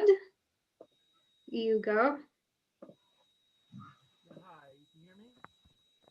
Okay. Yes. Gabby, is there some kind Do you of have delay? Mhm. So you didn't put any hecklers in, Susanna. Is that intentional? No, we just have a very grateful people to hear you speak, Rabbi. Okay, To hello, learn. Todd. We can hear you speaking, but you appear to be that's unmuted. Yeah, you might be Okay, muted. Yeah, great. I'll come back to me in a second. Okay. Sure. So while we are waiting for you to get ready, there are actually a bunch of questions about the state of Jewish cemeteries in Slovakia. People commenting they heard that they're neglected, which is, I can testify to that. In my local town where I'm from, there are two and they're not looked after. And there was also somebody asking whether the lady heard that there are some Jewish kind of organizations that sending volunteers to Slovakia to look after them every now and then. Is that the case? Yeah. Okay. So this is an interesting part of the problematics of the Jewish life today. Let me explain. Every Jewish community had a cemetery and a synagogue. A synagogue, it should be added, the sanctity is somewhat conditional upon the synagogue being used. If a community lapses, no longer exists, although historically it's very nice, but it's not a top priority to maintain that as a synagogue. However, cemeteries have perpetual sanctity in Jewish tradition. But let's keep in mind, so you have 500 communities, 500 cemeteries. You have a Holocaust and you wipe out 500 communities, instead of 70,000, 90,000 Jews, you have 15,000 Jews. And now after the 68 emigrations, it's an absolutely incredibly daunting task. You have a tiny number of people with limited resources. And yet, as you say, all the cemeteries are important. A number of different models have been used for that. Sometimes the municipality participates in the maintenance. As someone said, there is international organizations. Very often the international organizations come, they help locate it, they contribute expertise, but not always money. And so we have here a Federation of Jewish Communities that makes a lot of investment, and they are officially responsible for the maintenance, but it's a daunting task and almost impossible to do it in a complete way. Thank you. So, Todd, are you ready? Yeah. Okay. Now you can hear me. Yes, Yeah. perfect. Okay. Sorry about that. So I have a question. I wrote it down, but I think I know it from memory. Is there a standardized kind of pre-gymnasium, like up to age 15, national kind of curriculum on Jewish Slovak history? Or if there's not, what's the quality of that education? Not religion, but history and religion for just the general school population. And what's the quality, and does it vary from east to west and from urban to rural? Are you talking about Jewishly? How much Slovak school kids learn about the Jewish population, about the Holocaust and so on? I didn't quite get the, or just in general? Yeah, and definitely not just the Holocaust, but a lot of also the so on. Right, that's a really good question. And actually, that's a great question. And I never heard a question because what always is talking about, it's the Holocaust awareness. And I've always had a gut feeling, Todd, that is not enough, because you teach kids only what happened to Jews during World War II. We don't understand what they were doing 200 years before that. You don't really appreciate it. And so what is happening, because it's European wide now and it's being kind of required by the European Union, is this Holocaust education in the schools. But I dare say that this is a great idea, by the way, but very little is taught about, as far as I know, as you say, about Jewish history in Europe and Slovakia, very little about Jewish religion. You have these, by the way, it's kind of like a release time thing where you have an hour a week or a couple hours a week for religious studies, and a priest can go to your school and teach Catholicism, or someone can go and teach Lutheranism. Theoretically, someone can go and teach Judaism, but we don't have that many people. It's not like we have thousands of Jewish teachers who are able to do that. They do have thousands of priests who are able to do that. So all across the country, this hour of religious study for Catholics and Lutherans is no big deal, but it is very hard to do it. So, Todd, I think we're dealing with that's why it's so important, perhaps maybe, that we have to compensate for that with more printed materials, maybe more newspaper articles, more television appearances. But this is a great idea. Okay, thank you, Todd, for the excellent answer and suggestion. And thank you, Rabbi, for the wonderful answer. There is another question by Ted. It's actually just a moment to thank the rabbi, and I'll just put that into context, if I may, because there was a question earlier about, are there any Holocaust survivors? And there was also a comment by Rabbi about the present and the future. So I am I'm Jewish. There's no more to need to be said, because I don't believe in boxes or gradients. But I was lucky enough to meet my wife on J-Date, who I live in London and she lived in Slovakia. And to answer the lady's question earlier, we very quickly got engaged because I knew she was right. And in fact, I'm grateful even before then, because Rabbi Myers was able to confirm Jana's Jewish heritage, which was very important to me. We then got married in Israel, where the Holocaust survivor, Jana's mother's mother, Herta Visner, was the last lady on the dance floor at our wedding in Israel. And I suppose so already Rabbi Myers and Rebbetzin Myers were already helping us We now find ourselves in a situation where we're blessed to have our second baby. And Todd actually might be able to help us because we're trying to find out the name, Jewish name, because we need to. We've just had our second Jewish baby in Slovakia, because Jana's mother is a gynecologist, and we're trying to find out the Jewish name of Herta Wisner's mother, so that we can incorporate that into our newly born baby, Zara Sharma, a Jewish name, and we can name her as soon as possible, incorporating that chain. So if anybody can be of any help, we would be grateful. Herta doesn't remember. Say. She doesn't know. She doesn't remember. Okay.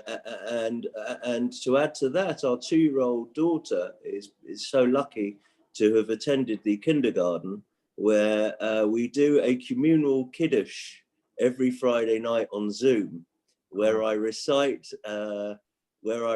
because we're all in different places, certainly at the moment. But Bubby is in Slovakia, we're in London, and we do a kiddush. And already Talia, who is 2.5, starts saying Baruch Atah Hashem, and she's already in the swing of things, gratefully to Rebbitzin and Rabbi Myers. So really, it was just a thank you, a public thank you, and for everybody's knowledge to see perhaps some dots being joined up, because although it is a very small population, I have actually attended gratefully with gratitude the Hanukkah lighting that you mentioned also in the city centre. So it has great meaning and great depth, even with the very, very limited population that exists in Brasov. That was all I really, so thank you, Rabbi Myers. Thank you. And that was it really, not a question, just a statement of thanks. Right. So those are like activities of our center that we're speaking about. Susanna was asking, what are we doing? You know, so here we have a client of sorts. That's great. Lots of my biggest regret. I remember when you asked for this confirmation, I said, my only condition is I had to get a wedding invitation. And you were like, you know, you can't, which was natural because before your wedding. And I didn't have this sense. I should have gone straight to the bride's side and pushed for it. And I wasn't sure. And Herta comes back to Slovakia. Rabbi, where were you? We were waiting for you. It was like, I would have gladly have flown there and back. It would sounded fantastic. And but you know, we'll share other happy occasions together. Yeah, and we already have. In fact, after Talia was born, I came to your synagogue for Shabbos, and I was blessed with an aliyah. Thank you. And so we already have shared special moments together. Thank you. And Michael Jacobson is on this Zoom now, supposedly. So he's hearing all this, I guess. I hope you're hearing it, Michael. Who is also a friend. Rabbi. Hey, Rabbi. Hi, Ted. Hi, Michael. I am. Nice to see you. Good to see you. Okay. Any questions, Michael? No. Okay. Wonderful to see you all. Thanks for a great event. And thanks to. I want to thank you. And I can now say Michael pushed me a little bit to accept this invitation. And I wasn't sure, but I'm really happy that I did. And yeah. Wonderful. Wonderful. Thank you. I have a question for the rabbi. Can I? Sure. By the way, all you guys, I'm here all week. If you could, at some point when Susanna figures out a way of getting my contact, you can call me anytime and speak to me for an hour. All 100, but not all in one day, but we'll have to figure that one out. Okay, go ahead, Ron. Right. I'm all right. Professor Kopanik, I think you were muted accidentally. If you could unmute yourself. Okay. How many Jews are there in Slovakia today, approximately? And are they concentrated just in the big cities? And let me just say that according to my aunt, my great-grandmother was Jewish, and her name's Elizabeth Schmidt, and she converted to Catholicism and married my great-grandfather. So I do have some Jewish roots. Yeah, a lot of people do. You know, they were from a small village near the Tatra Mountains, and my maternal grandparents lived in a town called Hlishovce, and I noticed there were only 3 Jews in that little village, you know, which is just a little over 100 people. But it's amazing that those people could keep their culture and their Jewishness when they're in such small numbers and in those villages. But today, I don't know that there are many Jews in those villages. If they are, Yeah. they keep a very low profile. Exactly. Great question, because, someone was asking what happened after the war is a lot of people moved away from small villages. Jews who want to stay Jewish tend to want to be, it is a communal, they want to be a bigger grouping. So yeah, so a lot of small communities, they moved. So Bratislava, a lot of people moved to Bratislava. A lot of people migrated to Košice. They tended to go to larger. Nonetheless, some of those smaller communities, I'm talking about, actually, let me correct that. Between the end of the war in 1968, even these smaller ones thrived. Nitra, as I call it in Yiddish, Nitra, Nova Zamki, Nova Mesenadvahom, Dunajska Streda, Galanta. They had active communities, after 68. But even so, there was a trend where people would move toward bigger cities. After 68, that continued. Now, as I like to joke, Jews as intellectuals don't like to talk about reproduction sometimes, but not everybody does what Ted does and has a couple of kids. And that's part of the demographic attrition. So, the old get older, etc. And so, yeah, a lot of the smaller communities are declining now. So it tends to be really, it's Bratislava and Košice. But yet every place is precious. We care about every community and every individual anywhere in Slovakia. It's about 3,000, by the way, is the official number, the American Jewish Committee. And actually, when you add up all the community memberships, the affiliations, comes out considerably smaller than that. If you then refactor in unaffiliated, which is an estimate, it really does come out to about 3,000. And the most recent census had 3,000 people saying that they're Jewish. So this is very interesting. So it gives us kind of an idea. One more comment. One of my friends, Sylvan Lenarchik, who happens to live and work in London now, but he goes to Slovakia frequently, and he was stripping down his grandfather's home. And when he was doing that in the attic, he had heard that his grandfather hid Jews in the attic. Mm-hmm. While he was stripping it, because they're remodeling it, he found a gun which belonged to the Jews that his grandfather had hid. And wow. I just found that amazing, because they did survive the Holocaust, and he's among those respected Jews, and his name is over there in Israel on a tablet. Wow, interesting, yeah. Well, there you go. Actually, if I could just jump in. Oh, sorry, I'll turn my camera on. Michael Jacobson, do you mind actually coming onto this call and saying a little bit of what you're currently doing in Slovakia, or your involvement in Slovakia over the last half a decade, if not more? Sure. Okay. Thanks, Susanna. Yeah, well, I'm Australian, and I've lived in London for 11 years. And I went to Slovakia first by accident when I was sitting on the board of an Australian company which had activities in Central and Eastern Europe. Mm-hmm. And I've been very passionate about Slovakia and really in love with the country ever since that time. My main work activity, not always a paid activity, mind you, but my main passion has been working with building up the enterprise ecosystem and harnessing the entrepreneurialism in Slovakia. I was always struck by the significant skills, to put it mildly, of the entrepreneurs. Let's put it more strongly. The people in Slovakia are entrepreneurial by nature, and some of the companies that we're now seeing come out of Slovakia are going to be leading companies of the future. And that's not just a commercial statement. This is also a statement that these companies will definitely change the world. And I think it's a country which, if you want to compare it, you could compare it to Singapore, small country, small population, but will continue to achieve, as it has historically, partially what we've heard today, continue to be extremely significant, extremely poignant in the future. And historically, many people don't know some of the people that have changed the world that have come out of Slovakia. Frank Lowy, one of the most successful business people, but also the most successful philanthropists in the world.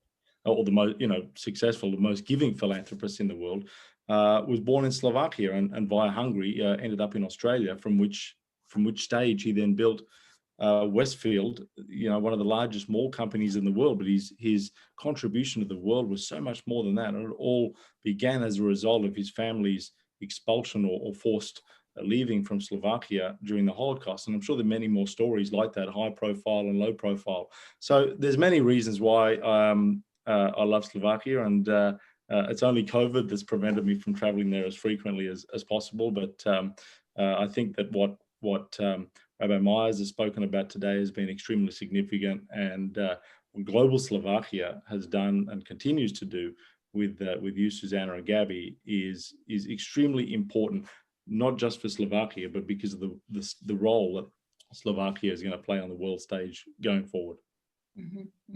And one of the things I actually found really fascinating about you, Michael, is that your family, actually, you mentioned, has origins in Germany and Poland, and were affected by the Holocaust. Is that correct? That's correct. Yes. But you were drawn to come back to Slovakia, and one of the things, one of your philanthropist angles was you wanted to help bring entrepreneurial know-how into the society. So you saw all this talent, all these great skills, but there were certain kind of cosmopolitan know-how or global scope that was missing, and that's something that actually you wanted to help bring to Slovakia, and in a way connect Slovakia with different communities or more global communities as a result. And I think that's something that's really admirable about you, and I hope that you continue on that mission of bringing entrepreneurial skill sets into Eastern Europe, which, as we know, because of the communist regime that suppressed that, and we saw the collectivization of businesses happen, entrepreneurial know-how was lost. But also because Jewish communities in various Eastern European countries, or in all Eastern European countries, played a very important entrepreneurial role. And as we know, due to Hitler and the Holocaust, these communities were destroyed, they were annihilated, there was a genocide against the Jews. So that know-how was lost as well. So there's been, I guess, two very horrific campaigns that happened against human capital, and that human capital had certain knowledge. So it's really important that people come back to Slovakia, also from Jewish backgrounds, and try to help connect and bring back those skills. So thank you, Michael.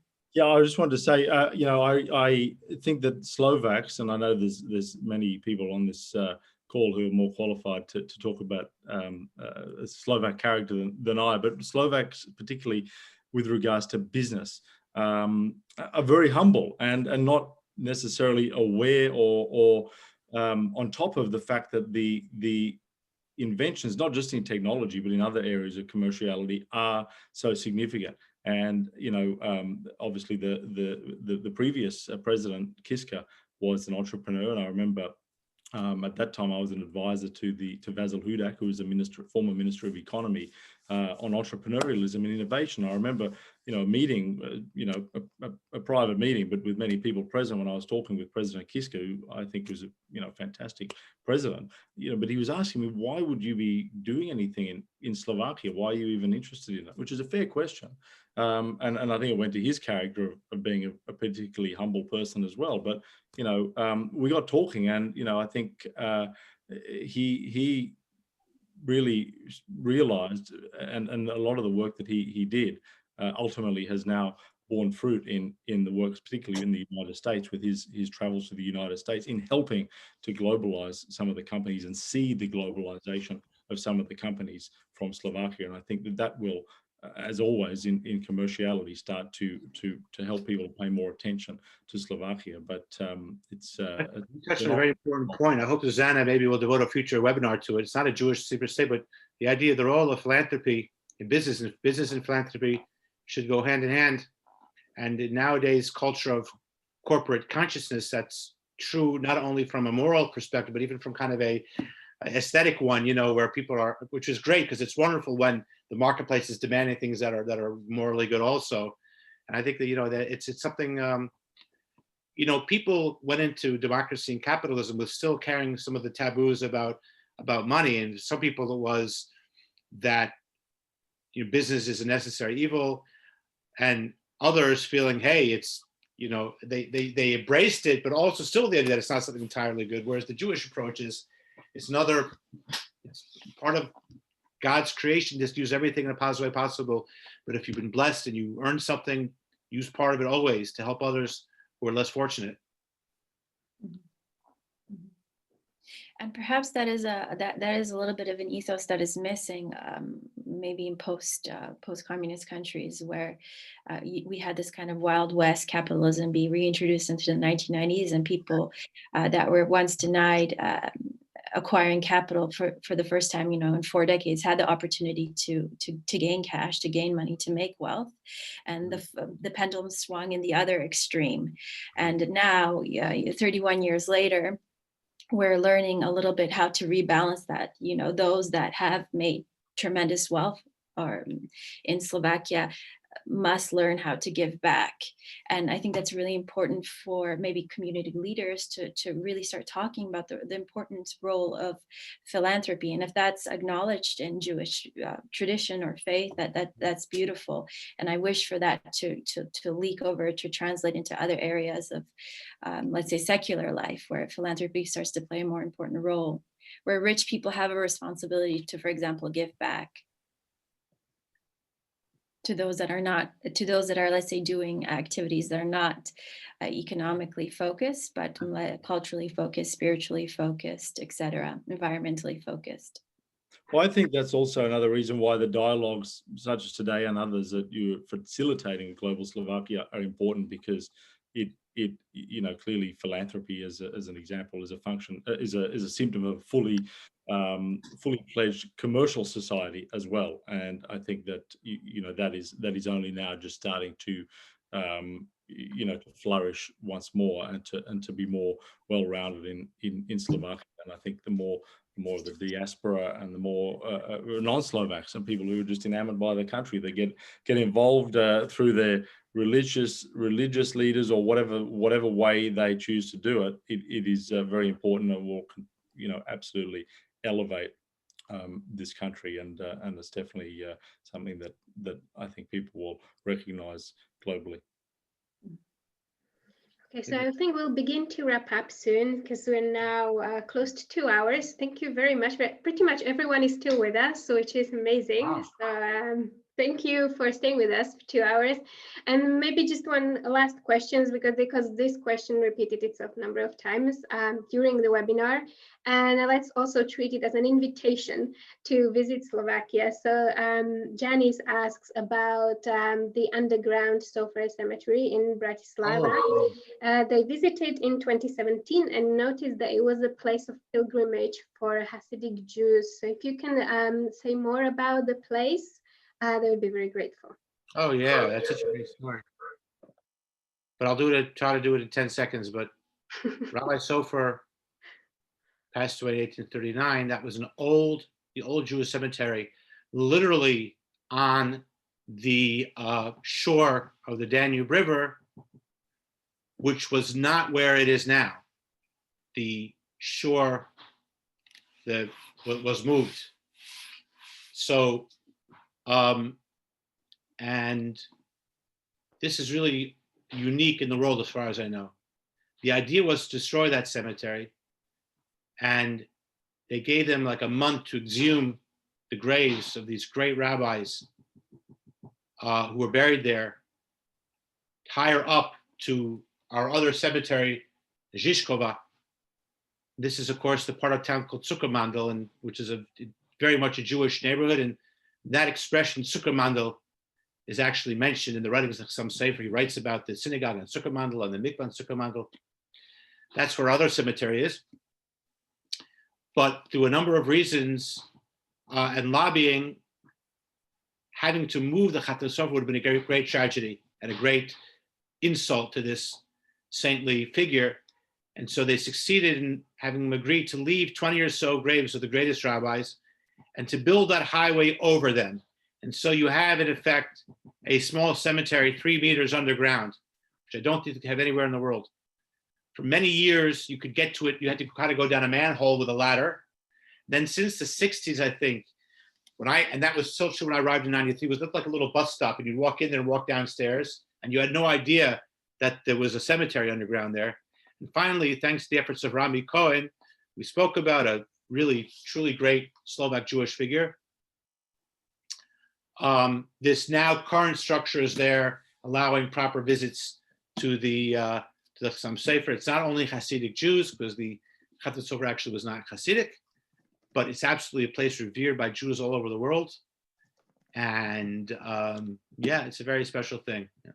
And that is just another example, or one of the key examples that really capture the important role that Bratislava, Pressburg, or Slovakia plays in global Jewish consciousness.